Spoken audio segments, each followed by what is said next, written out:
Welcome back to We Still Like Each Other, the podcast. I'm Travis. And I'm Stephanie. And this is the podcast where we show you that the honeymoon stage can last forever. Forever and ever. Hi, baby. Hi, Daddy. What's going on? Nothing much. We here? We here. We barely made it, but we here. No, we always make it. We always make it. Consistency.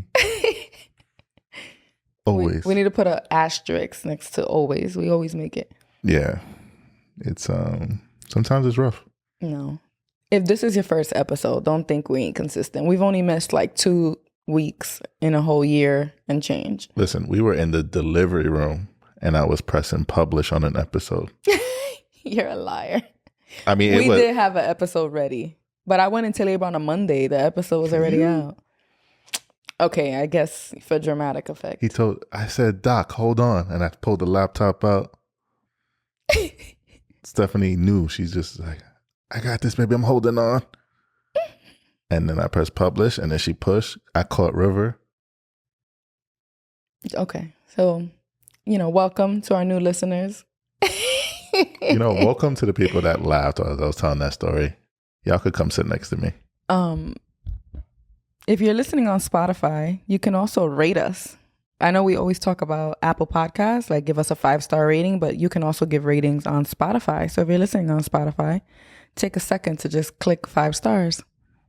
The more you know. If you're listening on Apple Podcasts, take a second and click 5 stars. If you're watching on YouTube, you can hit like, subscribe, hit that bell. Yeah. So Travis and I were talking today, and it's like, not only do we have to produce these episodes, we have to record them, we have to edit and post, but if we don't spend the week promoting, it's hard to reach new people. Like, we have our listeners, but in order for this to grow, it's an everyday thing, right? And one small way you all can help us is just helping the algorithm. Interact with us, comment on our post, comment on our YouTube, like it. And I don't expect you all to do it every day. But, when you have a moment, even if right now you have Instagram open, just open it and go like a bunch of our shit. Help the algorithm. Even on TikTok. What? Help the algorithm algorate. Yeah. Okay. That's a new word. Call us. What is it? Merriam-Webster? Yeah. How was your week, babe? It was a good week. Busy at work, but manageable. And I don't know, it's kind of a blur for home life. I don't know. Yeah. Did I miss anything? No, I don't think you missed anything. Eli was home 2 days. Mm-hmm. His school was closed for a couple of days. So we got to chill, hang out. Ashley was here. Ashley from the Ashley and Shamarai episode, the honeymoon phase. Yeah. I can't remember the number anymore. They're all blurring together. The Lintons. So Mrs. Linton was here with me. So it was nice. I had a nice week. Yeah. So for me, it's just been work. Came home. I've been working out a little bit more consistently. Okay. I've been proud of you. I was supposed to work out today. I was just about to ask you, were you supposed to work out today? Yeah. You could do it, baby. It's 15 minutes. You got it. It's been a rough day. Still making that time to be a great dad. So, I feel like I've been balancing my time pretty decently. It could always be better. No, I think you're doing pretty good. Pretty good? Yeah. And I'm going to push you to do those 15 minutes of working out. I'll take one of your tasks off your hands. I should have never told her. If it means work. I honestly remembered right before you said it. Okay. But yeah, another thing I wanted to talk about in our week is how much of an overwhelmingly positive response we got to last week's episode about parenting. We get into this like, oh my God, everybody loves when we talk about sex. But honestly, people love when we talk about parenting. Listen, sex sells. It's just bottom line. Everyone has it. And if you're not having it, you want to have it. Okay. So it's easy to feel like that's going to be the topic that's always going to do best. Mm-hmm. But I think when we just cover real stuff, and parenting happens to be one of those things, and sex will be one of those things. It won't be the last time we speak about sex. It won't be the last time we speak about parenting. But focusing on last week's episode, overwhelmingly positive response. It's been really cool. And we talk about engaging and interacting with us. I feel like last week's episode, it allowed a lot of people to like write to us and share. Like people felt like they could relate. Like, wow, I've been feeling this way, or I get it, or I understand.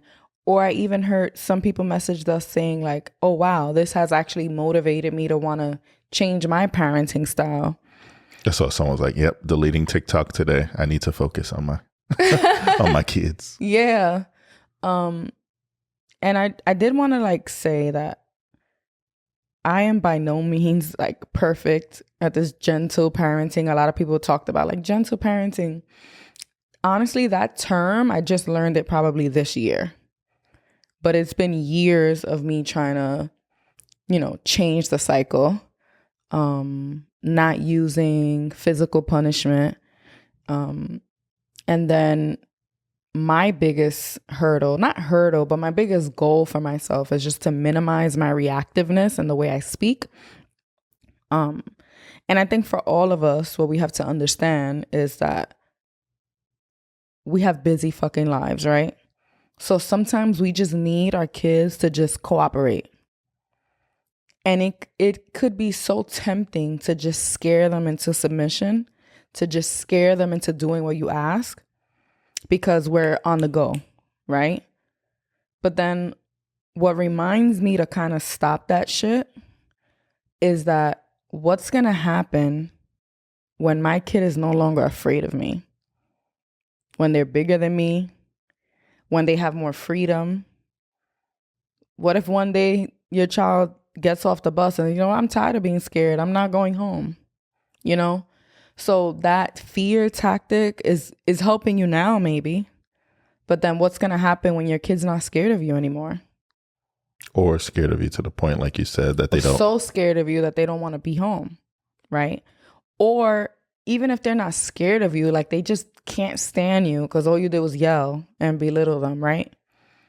I talk about with you, babe, about wanting to create an environment here that Eli doesn't want to necessarily escape. You know, I don't want him to feel like, I can't wait to go to college. I can't wait to move out. Like, I want him to know that this is his space until he's ready to face the world. I don't want to create a mama's boy that's here till he's 35.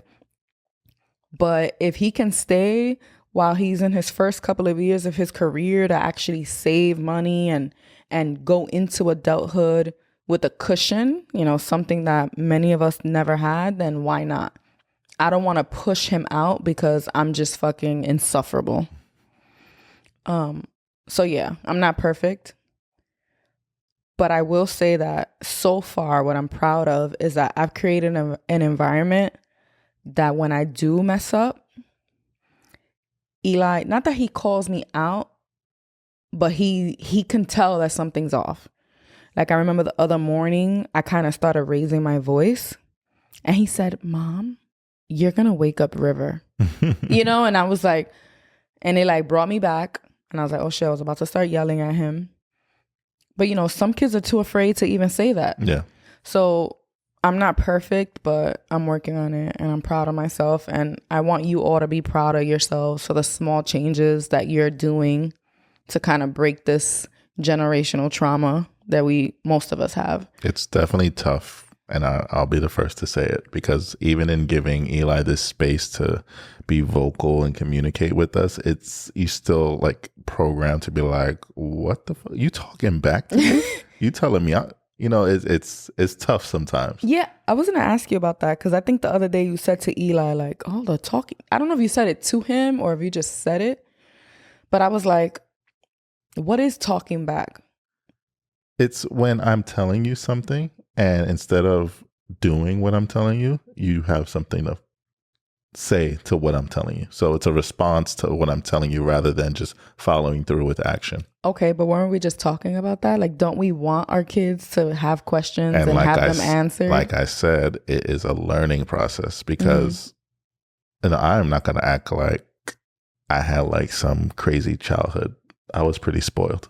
But in my head, there's ways I expect to be respected. And sometimes this lighter hand of parenting it's a learning process for me because I'm just, you know, maybe I've just seen other people you just programmed. You watch movies, you watch TVs, you see other parents, and you're like, yeah, I like the way they do that. Yeah. I'm learning. Yeah. And I do think there is a way that children talk back in a way that's kind of like disrespectful or just defiance, right? But there's times when Eli's not, I think he's just asking questions or responding and is not talking back. This reminded me of something I wanted to bring up. So remember we were talking about like that self-fulfilling prophecy. Like if you say you're so messy or you're a slob or X, Y, and Z, we have a tendency of telling Eli he's nosy. Because he'll kind of walk over and listen, in the day and age of technology and we're all addicted to our phones, he kind of peeks over at our phone. He does it a lot. But that's a natural curiosity. If an adult is this much engaged in their phone, why wouldn't a child want to see what we're looking at? Okay, so what? Okay, we say things like, you're nosy, stop being nosy. So the other day, my phone was on the table and Eli said, somebody messaged you.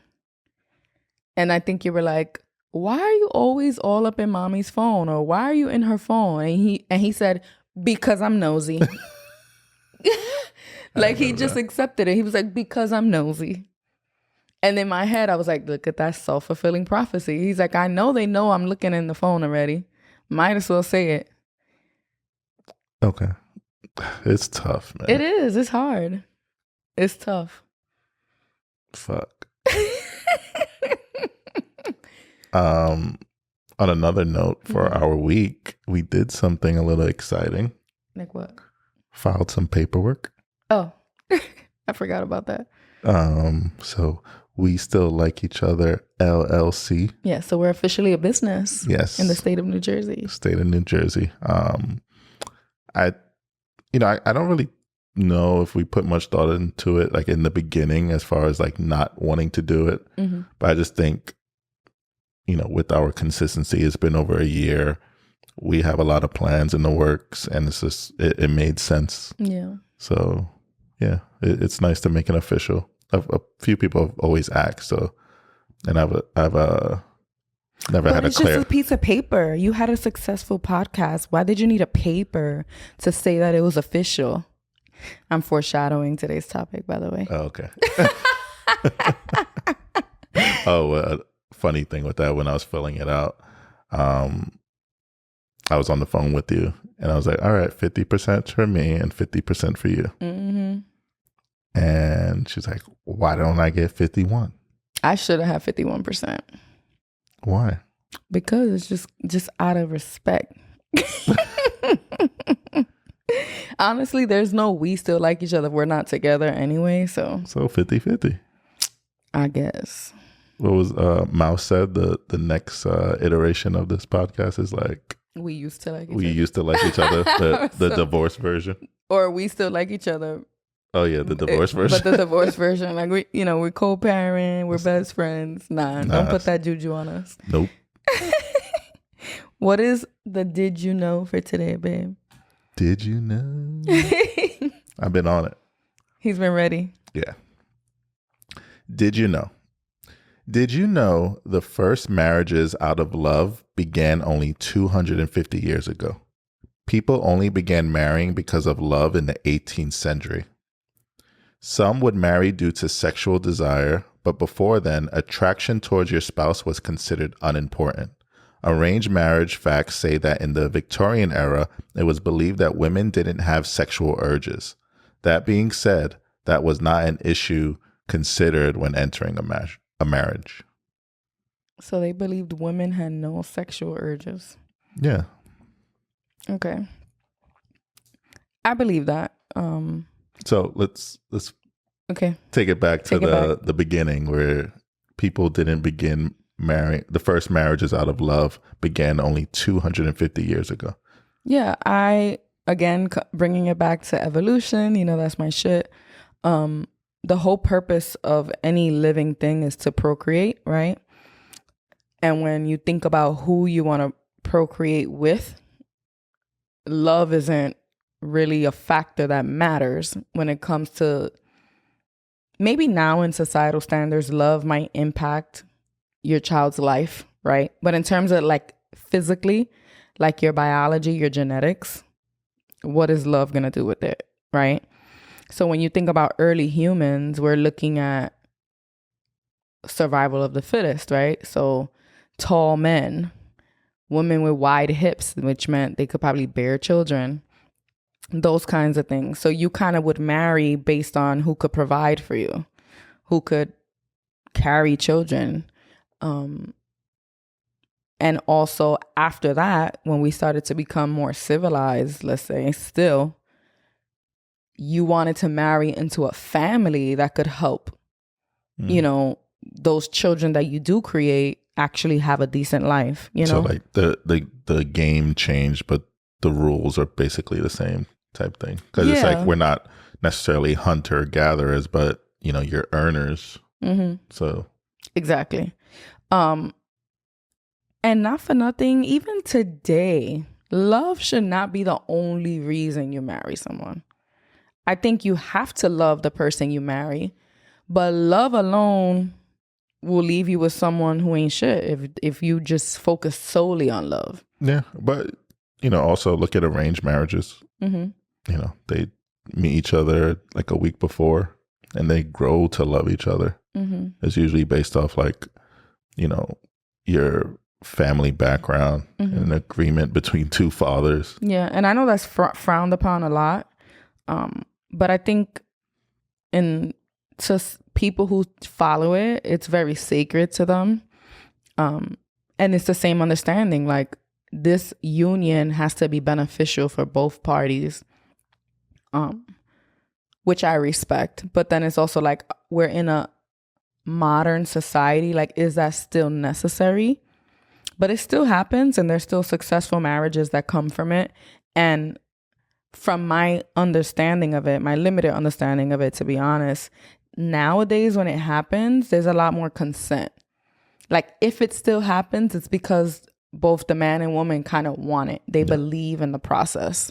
You know, no one's like forced. I think nowadays it's more like an accelerated like speed dating. It's like, oh, you don't like, okay, next one. But once you do like someone, it's like, all right, marriage is happening Marriage is happening really fast. Yeah. Which I respect. It's like a commitment, right? Like you're not wasting each other's time. Like you want children. You kind of, in the speed dating process, figure out if y'all have the same values, the same goals. Y'all want the same number of kids. It's a lot of foreshadowing for today's topic. There is. You want to get into it? Yeah, let's do it. All right.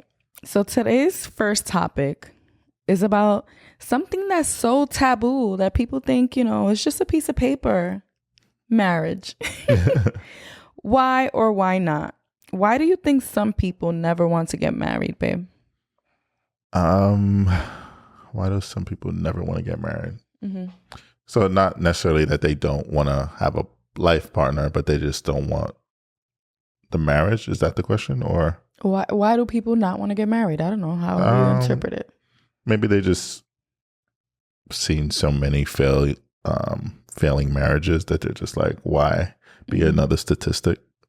Okay, so would it be okay if I'm like, oh, I know marriages fail, so I don't want to get married, but I want to be with the same person forever? Do you think that's okay? Yeah. So to me, that sounds like that person believes that the piece of paper causes the separation. Do you agree with them? No. So I don't know. It's a little bit more than a piece of paper, at least for me. But no, I don't think the piece of paper would change anything. Yeah, it's a tough one. Yeah, I kind of agree with the first part, right? You see so many marriages fail, so it could kind of lead you to think that it's only going to lead to heartbreak, right?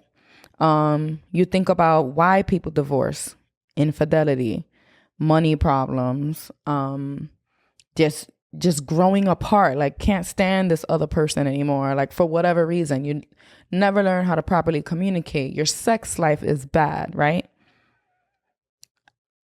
all of those things can still happen if you're in a long-term relationship, though. Like, literally, all of those things can still happen. So what do you feel like marriage changes from a regular relationship? I feel like it's a more, it's showing that you're a little bit more committed. That when the financial issues happen, when the sex stuff happens or lack of sex happens, that you're gonna put the work in to make it happen, to fix it. I feel like marriage is like, it's not the love part, because we just talked about that in your Did You Know, but it's that like partnership part. Like, this is a commitment bigger than just I love you, right? And yeah, that doesn't mean that all these problems can't happen, but it just kind of shows you and your partner and the world that you're more committed than just living together forever. Yeah. You know, I hear you, but it sounds like you're just trying to appease like society, when I think you should be focusing on yourself and what makes you happy. Because then you could we live in a society. We're part of a big society. I don't mean only get married because people are going to judge you if you don't. But I feel like it's important to me that I know the commitment we have to each other.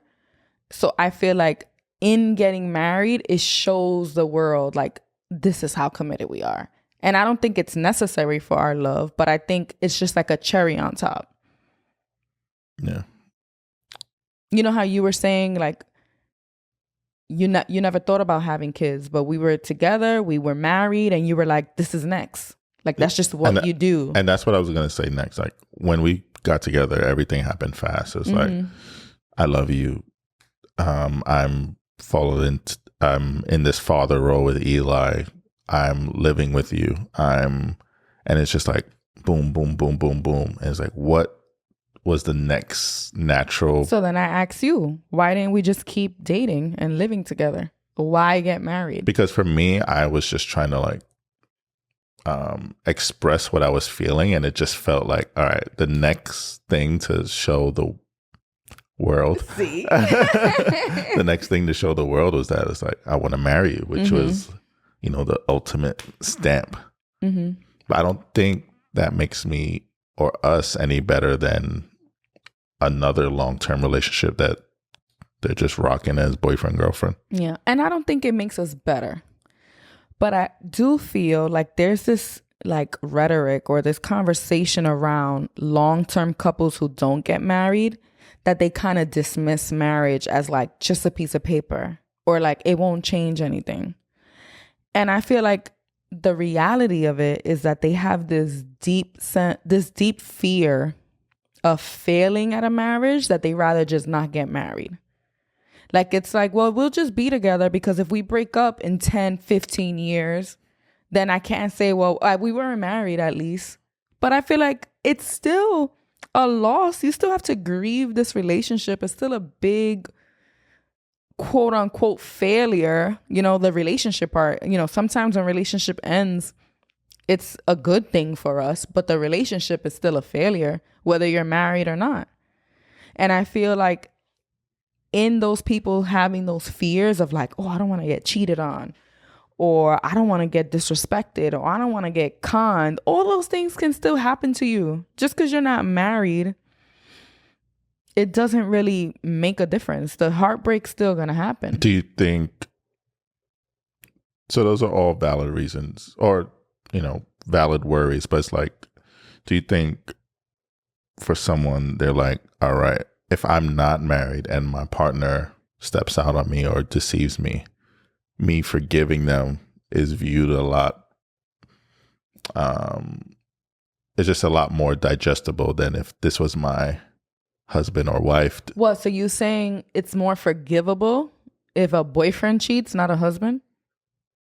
Not necessarily cheats, or I mean, not more forgivable, but I'm trying to say this. I think what you're trying to say is that it seems like it's less hurtful. Yeah. If someone you're dating cheats than if your husband cheats, because as the husband is supposed to be the top. Yeah. But I think that's bullshit.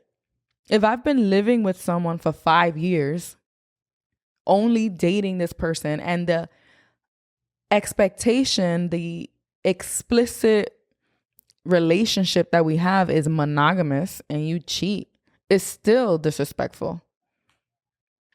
And then you would think, okay, well, if we're not married, I could just leave. Yeah, right. If you live with someone for 5 whole years, it's not going to be that easy. Unless you're the rare case that you just saved all your money, you have everything aligned that you could just pick up and move. You're talking about like a financial aspect. Even just your life in general, your whole lifestyle. I was thinking about like it's not as simple as far as just your feelings. That too. But you're not going to just from one day to the next, it's just done. And honestly, even in a marriage, if you wanted to leave your house, you probably can. You know, it's not like marriage makes it that you're like tied to each other. If any situation arises where you needed a separation, it can happen. It's not like your spouse can be like, 911, my partner left the house and we're married. Oh, I'm going to go bring them back to you. We don't own each other. Okay. So you're Miss Psychology and you love evolution. Mm-hmm. Why was marriage important to you? Because there's no, unless you know of one, like an instance in where like in the past we were marrying for anything other than status change. Like, so what's the necessity? Okay. So before you, I was thinking that I'd never get married just because I always thought I was too chaotic. I was too crazy. I was too reactive. I didn't tolerate shit from nobody. So I was never going to be able to commit to anybody because there wasn't a single person on this earth that like could stand me, you know, like that's my trauma. And then when I did get together with you and I was already a mother, I feel like at that point I started taking relationships, the possibility of a relationship, like it had to be serious, because if I was going to just date around and mess around and have flings, and it would take me away from being a mom, like raising him. You know, I couldn't introduce him to multiple people. So then if I was going to just be casually dating, it was going to take away a lot of time from him. You know, even within the first 2 weeks of us messing around, I was like, honestly, we're going to have to start hanging out with my son because I'm not leaving him with my mom every time you want to see me. And you wanted to see me often, you know? So then once that happened, I was like, well, this better be it, you know? So I think just my circumstances kind of changed. Yeah. And then another thing that made me want to marry you was we talked about marriage. We talked about being in love and being together. But when you proposed to me, like I literally was caught off guard. I wasn't like, you know, some people are like, it should be coming, or we've been together 3-4 years and it's Christmas, and we're going on vacation and there was a hint. Like you proposed to me and I had no idea it was coming. And I was so fucking happy. Like, I don't know. Like, I just felt like, yes, this is exactly what I need. It was in front of your entire family while my son was there, you know? So it just showed that your family was accepting of him. So it just felt like, yes, this is what I need to do. And I don't know, it felt right. You were already making me feel like a better version of myself. And I just felt like, okay, this is who I want to be with forever. And I know that in being married to you, especially in the earlier days, when maybe my communication skills weren't as good as they are now, there were times where I would have tried to run instead of fix our problems. But the fact that we were married, I pushed myself to make it work a little more. So do you think that's the silver lining here, or the takeaway, that, you know, marriage kind of pushes you to dig deeper, or not just kind of give up at the first sign of trouble. And trouble doesn't have to mean like, cheating or anything like that, but it could just be, people go through shit that's not the norm. Or just when you kind of repeating the same shit. Like, I'm gonna just think of a random example, but like, he always never takes the trash out, snores, random things that like in the dating phase, you're like, oh, I'm done with this. I'm not repeating myself with this shit. It was like, no, we need to fix this. Like, and it pushed me to become a better communicator and to like have discussions with you in a more productive way, because I was already committed that like, this is forever. So we need to make the best of it. Yeah. Yeah. I mean, your messaging behind never wanting to just say we've been married for 40 plus years. But then the truth is we've been miserable for 40 plus years. Yeah. And that's something I'm always thinking about. Yeah. And I think it's why I'm always checking in with you when I'm like concerned, or you're like, your face has been serious for 5 minutes. Like, you okay? And I don't know if it's annoying, but for me, I'd rather do that than just pretend. I'd rather show that I'm genuinely concerned than just act like, I'm only validate my feelings and not worry about yours. Yeah. Yeah. And with that, about how Travis asked me like how I'm doing, I think another thing we have to do for ourselves, self-growth, self-awareness, is that we need to speak up when something's wrong. I know a lot of the times, especially in my younger years, I would want to mope around and huff and puff and be passive aggressive because I want my partner to say, is everything okay? What's wrong? When I could have literally saved so much energy by just being honest about how I felt instead of hoping that they noticed. And I get that we're like, I need my partner to be a little empathetic and kind of notice when I'm going through things. And that's a whole nother thing on its own. But you being passive aggressive and huffing and puffing isn't teaching your partner empathy. It's kind of just making you a big old baby, I think. Yeah. Does that make sense? Definitely. Growing up, that's how problems were, I won't even say solved, but that's how I knew they were happening, because it was just like passive aggressive or not talking or huffing and puffing. And on the flip side, having that done to you so much, you thinking that's the way it's done. You don't communicate. So I'm going to do it too. And you're not talking about anything until there's a big blow up. Yeah. Yeah. So very unhealthy. And it's not easy. It's definitely not easy. Yeah. I still struggle with it. Yeah. And there's times when I'm like, are you okay? He's like, yeah, I'm good. I'm like, all right. Because I don't like digging too much. Like, it bothers me. I don't know. And maybe that's my toxic trait and too. And that's also a toxic trait of mine, where it's like, I want her to pull it out of me sometimes. And I think there needs to be a balance. Like, of course, I want to be empathetic and I let you know I'm here when you're ready to talk. But I'm also not going to like beg you or like ask the right questions. Like some people are waiting. Like, I want him or her to ask me this specific thing. In this specific tone. Yeah. And I'm more so of a give it to me straight kind of person. And I feel like, because I am. Like, I'll be like, well, I felt this way, blah, blah. And I've learned to think about what I'm going to say first.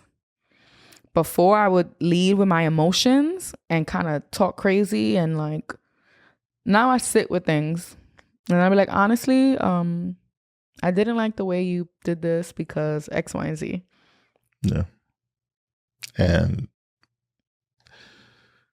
I don't think I don't think we're ever going to be like masters at this. I don't think, however long we do this podcast, I don't think 5 years from now we're just going to be like, there's going to be a glow around us and we're just mastered marriage. Like, it's just, we're going to forever be evolving and figuring it out and stumbling.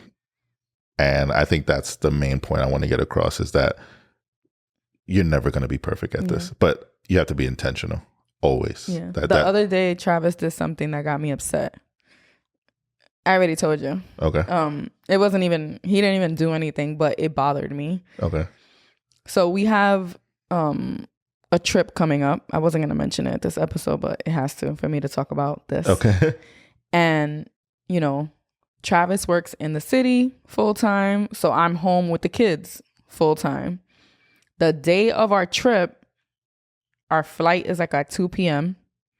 And Travis is like, oh, perfect. I schedule my haircut at 10 o'clock in the morning. So I instantly was like, I'm home 12 hours a day with the kids.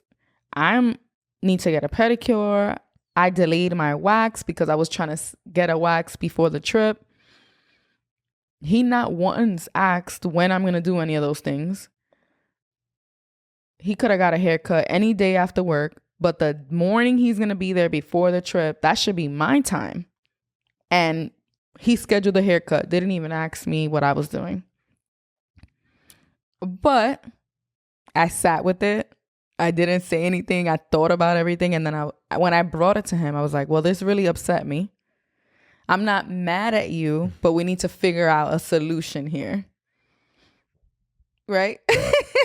I mean, listen, I'm always gonna want to hear you out. I'm never gonna dismiss what you feel, even if in my head I'm like, this is really.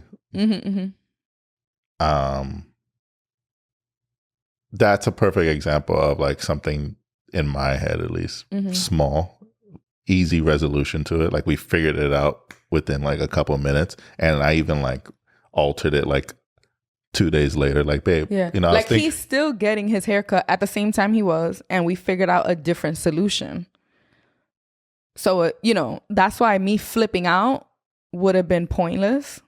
Like we figured it out anyway without me losing my shit. Yeah. If you had lost your shit, that would have been rough. Just because to me, it seems inconsiderate of you though, to know that we're planning a trip and the one morning that you're home, you don't think about, oh, Stephanie might have to go do something. Yeah.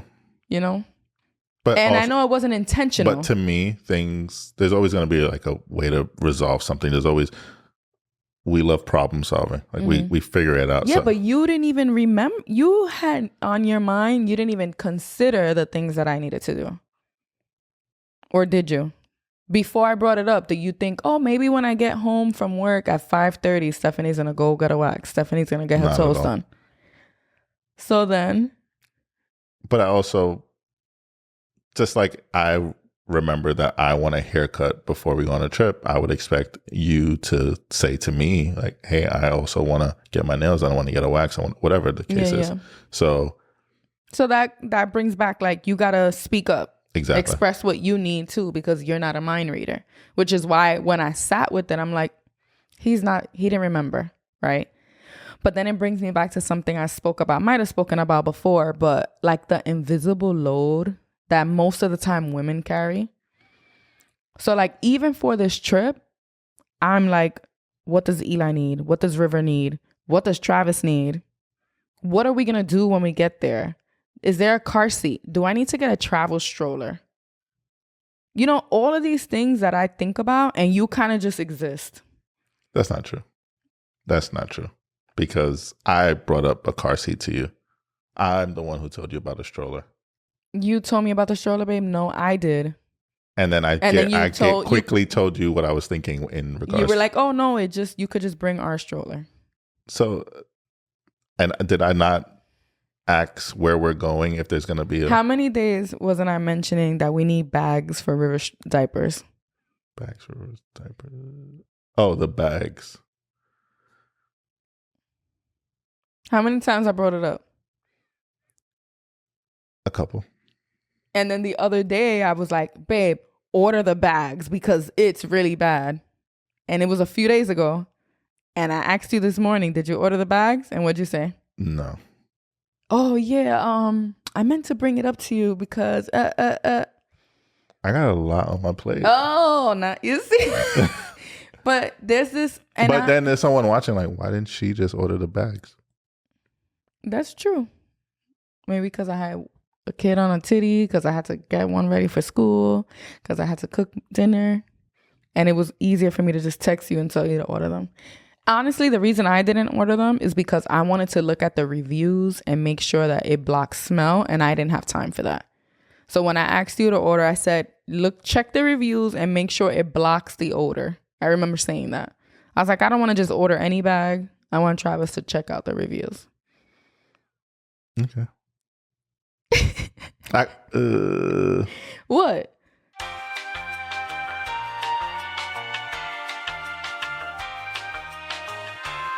Welcome back.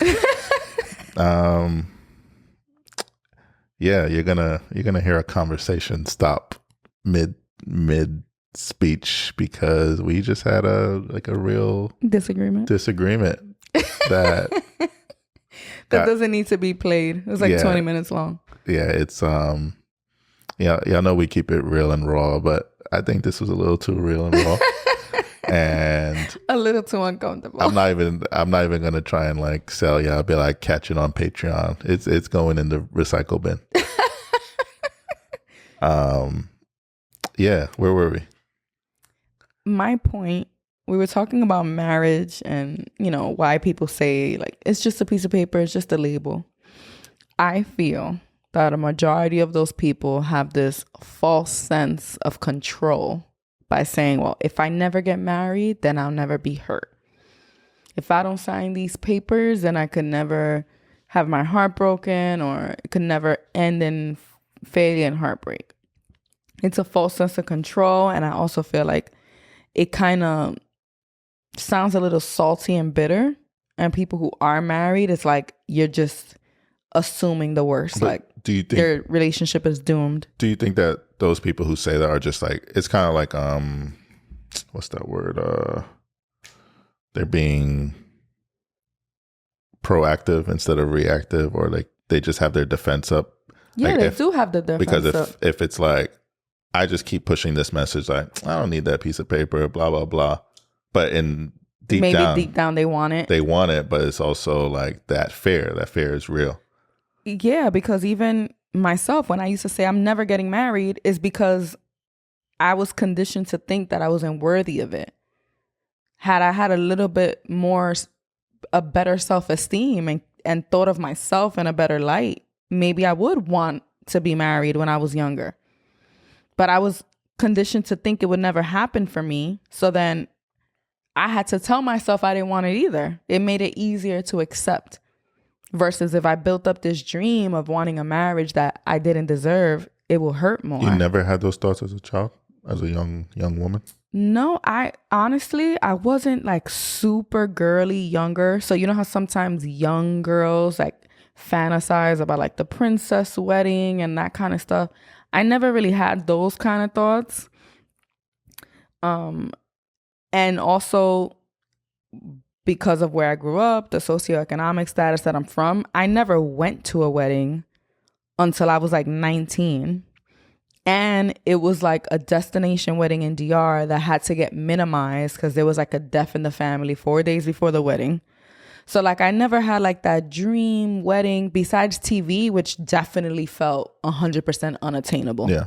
You know what I mean? So I never even really saw it that way of that like, oh my God, a wedding. So no, I didn't really have that, if that makes sense. Yeah, it does.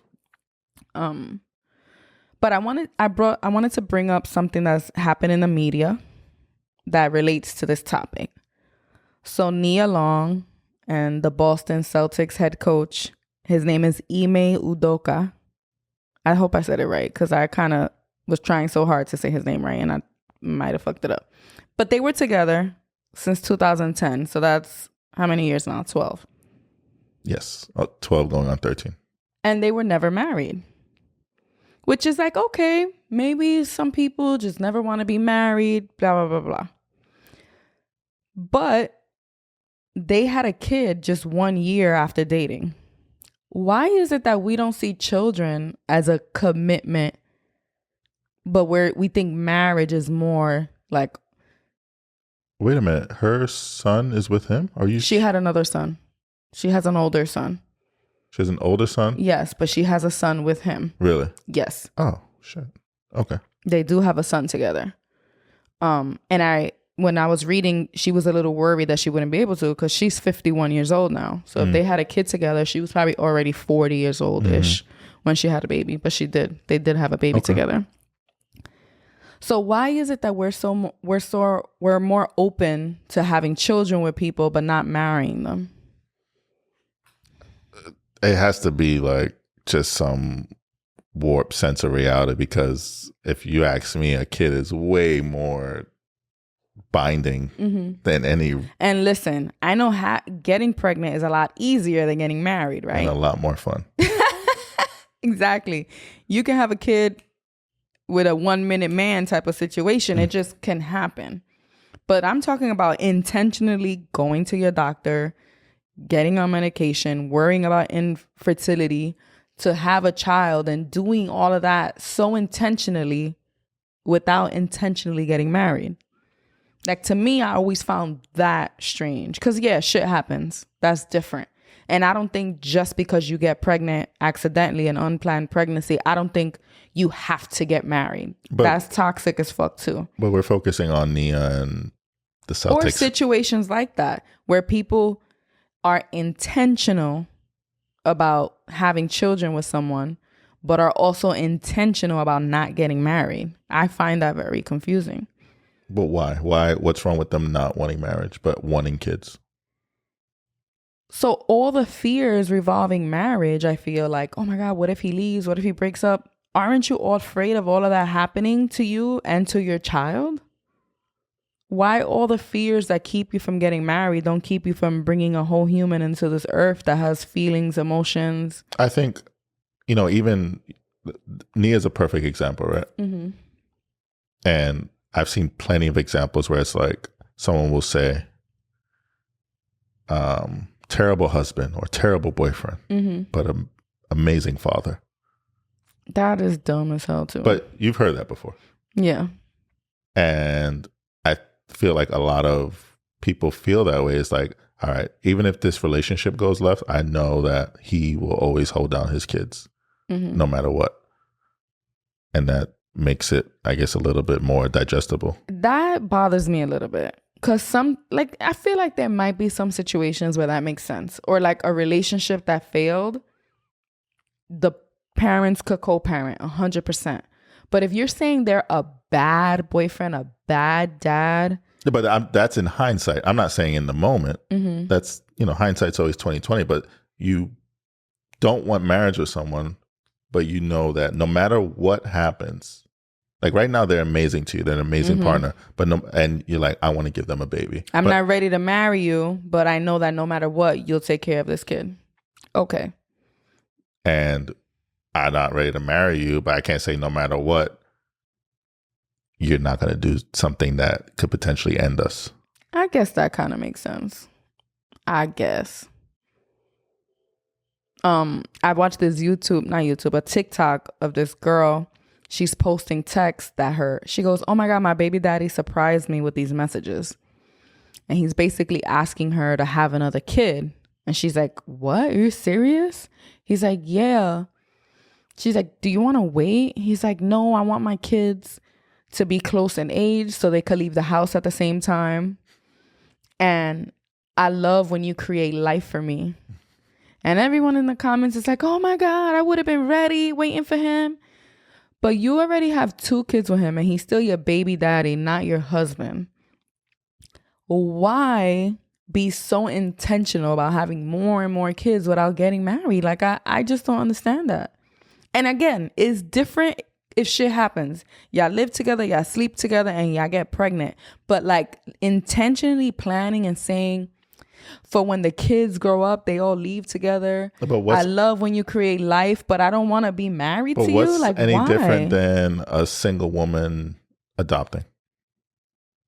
No, that's totally different because she wants to become a mom, so she's going ahead and doing that. But for you to sit here and say, I just want you to have my babies, but you don't want to marry me, doesn't make sense to me. I don't want to be in a relationship with you, but you are a great mother. You sound like Nick Cannon.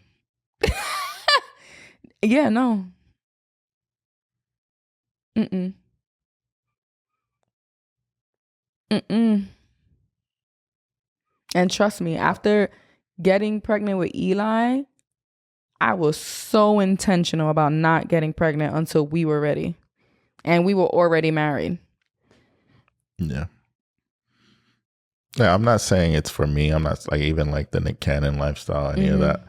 But I'm not going to knock it for other people because it could work. Like some people are just better off as co-parents than they are in a relationship. Yeah, but I'm not talking about co-parents. I'm talking about people who want to keep their baby mama pregnant, want to stay with them, be monogamous. Let's say, I'll just try and come up with a crazy example. Let's say Eli was my biological child. Mm-hmm. We were together and it just wasn't working out. Mm-hmm. Great co-parents. Eli's well taken care of, loved by both of us. So we're not together. We're co-parents. We're co-parenting, right? Okay, yes. Years go on. You've maybe tried a relationship or two. It hasn't worked out. Mm-hmm. You're single. I'm single. Mm-hmm. And your biological clock is ticking. And I want another kid. And you want another kid. Okay, that's a perfect scenario. I love it and I'm all here for it. That's not what I'm talking about.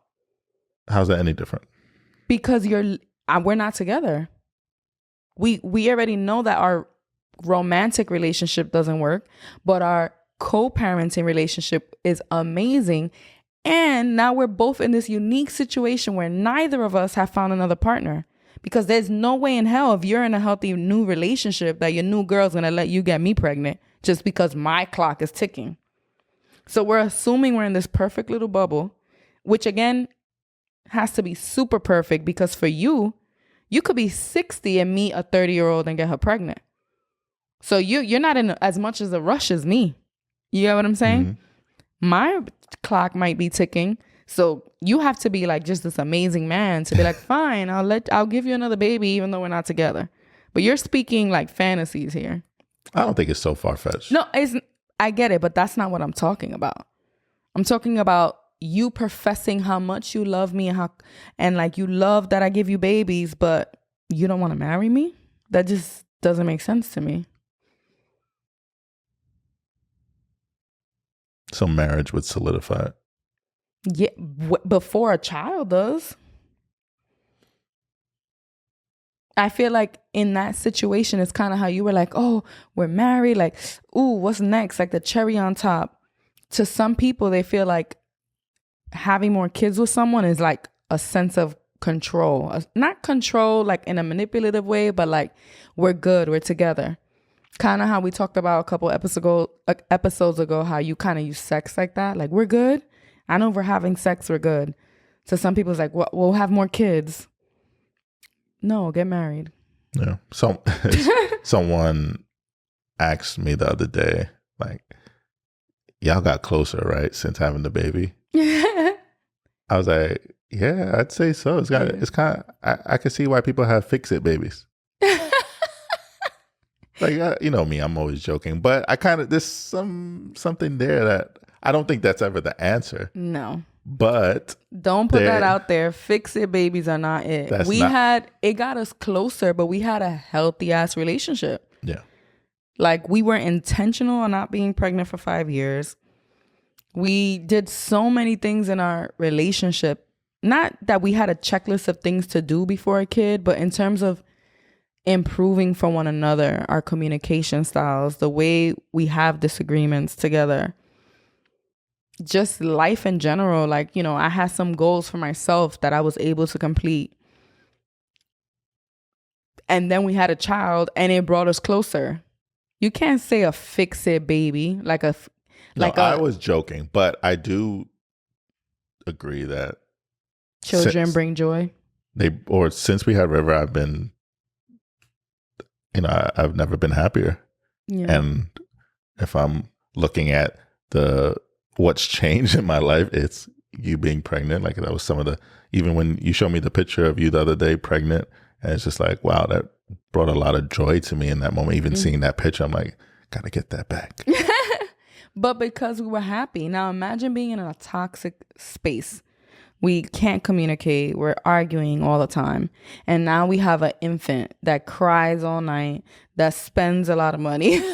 Like, that could be so detrimental to a relationship, having a baby when they're not in the right space. Yeah, don't listen to me. It was a joke. Fix it babies aren't. No. They won't fix shit. Do babies bring joy and love? Absolutely. Like, we'll both just randomly just be staring at River like, all yo, we time. made that. Like, what the fuck? Even today we said it. He's like, yo, we made a beautiful ass baby. And sometimes we'll be with River and we're looking at pictures of River on our phone. Like, it's sick. Yeah, it's sickening. But yeah, it's because we're in a healthy relationship. I forget where we were going with Nia. Oh yeah, so they had a baby. So I brought up like, why have a baby? X, Y, and Z. Then 4 years after having the baby, they got engaged. Okay. 5 years after the engagement, she was on a podcast and she talked about not understanding marriage and feeling like she doesn't need the label. If I'm in a partnership that's working, why do I need the label of husband and wife? So then why accept the engagement? And why 5 years into a relationship, into a partnership that's working, he should have known you didn't want to get married. So why would he propose to you?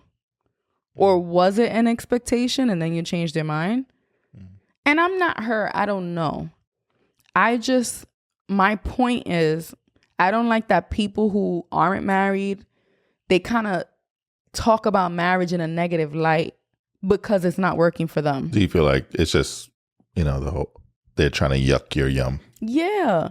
Because if 5 years into a relationship, your partner proposes to you, even us, we got engaged in 8 months. We had extensive conversations about wanting to be married.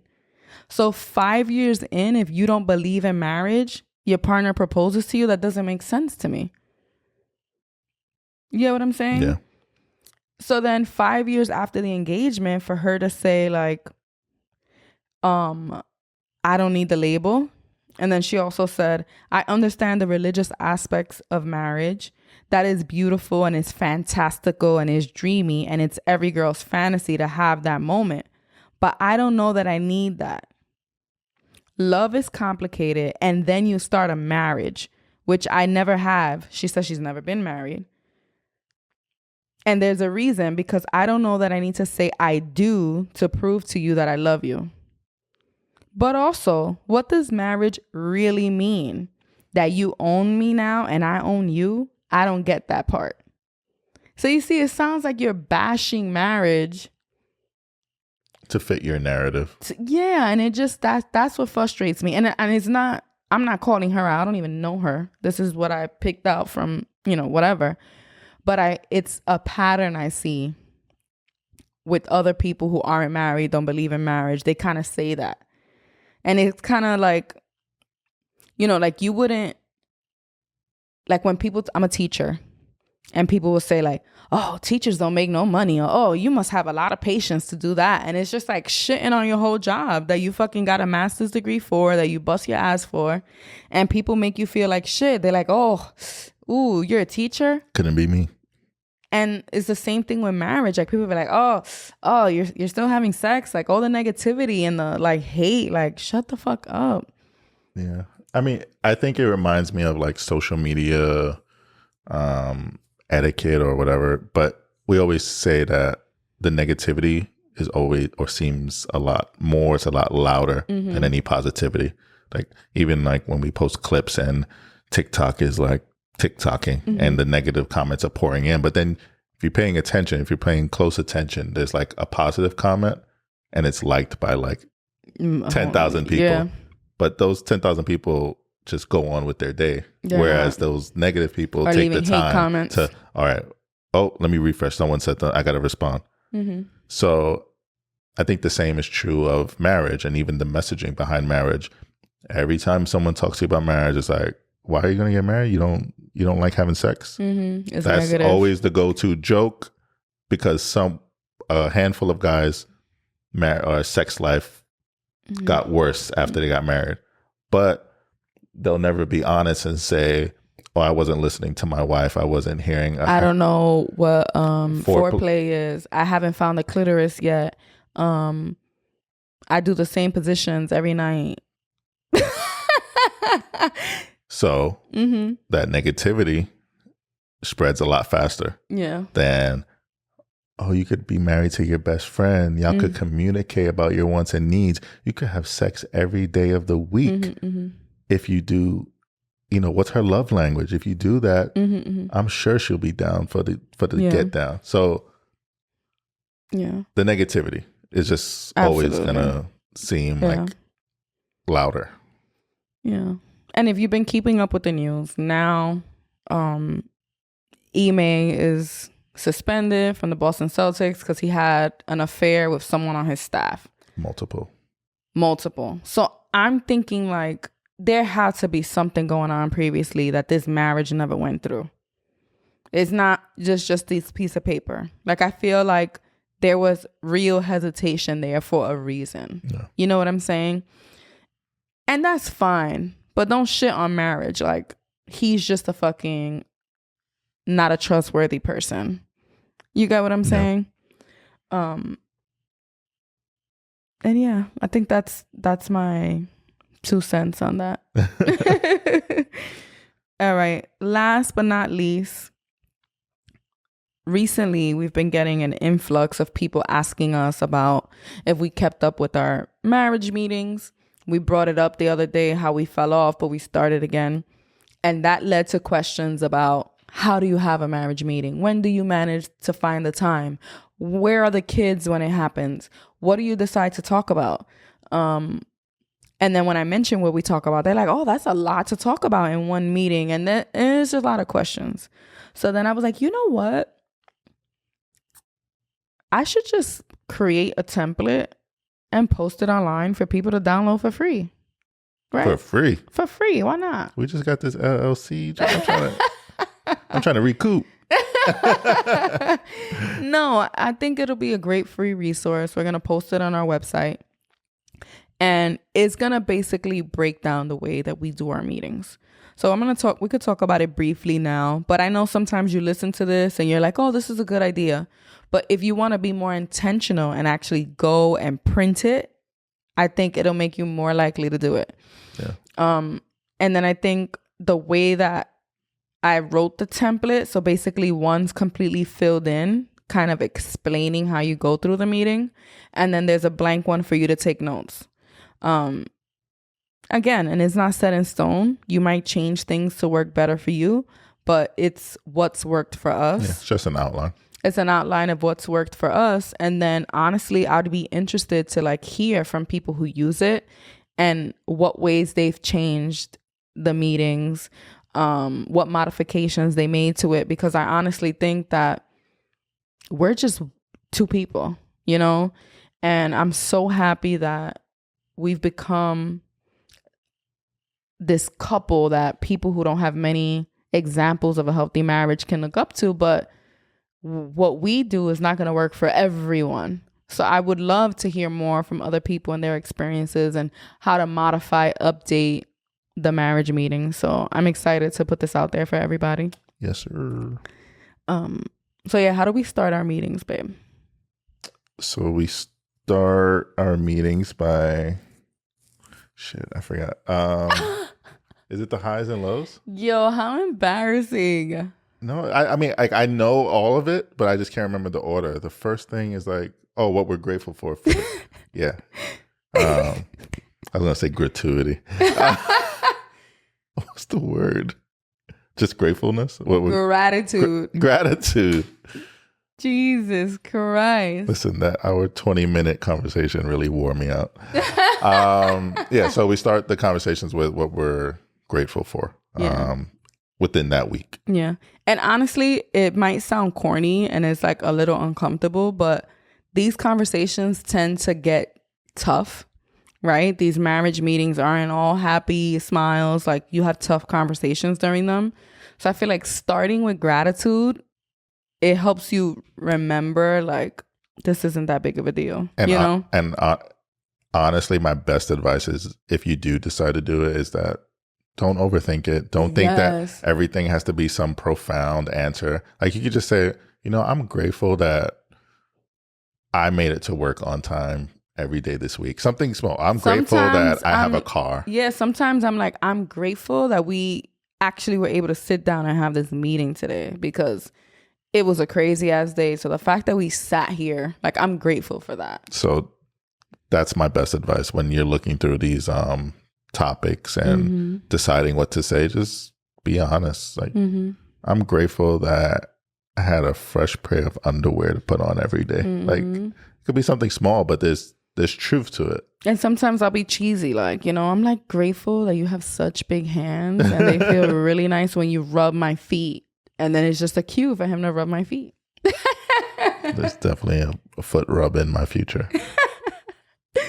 Then we go into highs and lows, right? So gratitude could be about anything, right? Your kids, your health, whatever, water, roof over my head. Highs and lows relate to like your week and your goals and what went well and what didn't. And you start with the good first because, we're trying to prep ourselves for the difficult conversations. And a lot of times we tend to focus on the bad things, right? Like if I worked out 4 days, but I messed up on day 5, I'm hung up on the fact that I didn't do day 5 of my workout, but I worked out for 4 days straight. So reminding ourselves to think of the positives, the highs. We start with the highs. Then we go into the lows. And the lows typically cover like what you're going to spend most of your conversation on because you want to fix it. Your highs are going to be like, okay, I need to do that again next week. I made it to work every day on time because I woke up 15 minutes earlier. So I'm going to do that again. Or because I picked my clothes out the night before, I'm going to do that again. The highs are more so like, oh, that worked. The lows are like, that didn't work. Why not? Yeah. And then we have categories that every single session, every single meeting we have to discuss. That doesn't mean it's a full-blown conversation. It's just we're touching on it. And our categories, I don't remember them off the top of my head. So we do like family, finance, our relationship. The podcast. The house, health. Yes, our health. Fitness. Yes. And again, each of these categories, we're talking about them briefly. And we might have talked about it already when we talked about our lows. However, if there's ever a topic that needs more attention and you really need like a deep dive, schedule it for another day. Because the meeting is a check-in. It's general. You want to touch on everything. You don't want to leave the meeting forgetting to talk about your kids or to talk about your health or to talk about your business venture, right?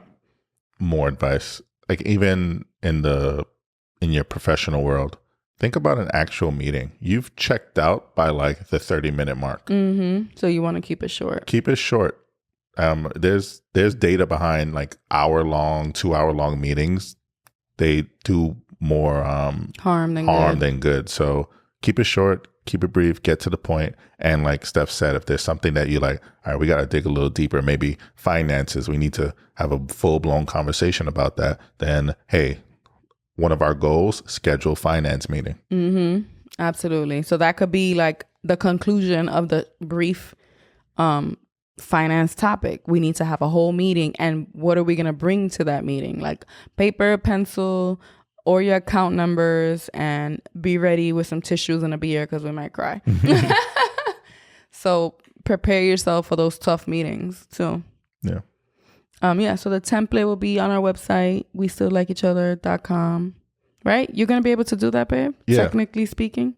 Technically, yes. It's going to be on the top right of the website. Okay. Fingers crossed. All right. I think I'm all set, babe. You're all set? Well, now we got to head over to Patreon and record our extended cut. Yes, we have an extended cut that we're recording right after this. It's part 3 of our Q&A. Yeah, so hopefully we see y'all there. Peace. Baby. Oh, what? Do you still like me? Oh, I'm sorry. I forgot. I still like you. You sure? I'm sure. You sure? I'm sure. All right. She said it 3 times. Peace, y'all.